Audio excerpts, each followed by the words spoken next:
Yes, there is value to a building, right? Buildings, religious buildings, buildings that, Christians make, especially like, hey, there can be inspiration in that. Obviously, over time, things can go bad, but there can be, buildings can be useful. Buildings can have real utility. You can do a lot of ministry in a building so that there's some blessing in that. They can be beautiful and inspiring. You can have very ornate and grandiose and magnificent designs, religious designs. Actually, when you're in that space, there's a sense of awe and wonder. You're trying to elevate your emotions in the space to say, I want to be in awe and wonder of how magnificent God is. And so, yes, that's true. That is true.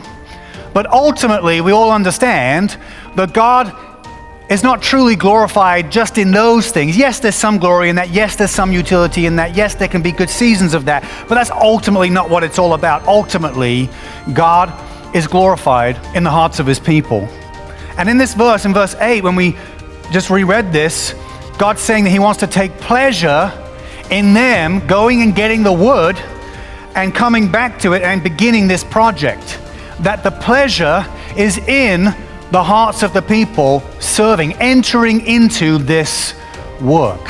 This is the heart, this is what most glorifies God, is that we enter into his work with a whole heart. Yes, the outcome, the thing itself, is of value and is great and it has utility to it and can be useful in different ways and can be beautiful in different ways. Of course, that's part of it. But the big thing is that God wants to take pleasure in the hearts of his people as we engage in God's work.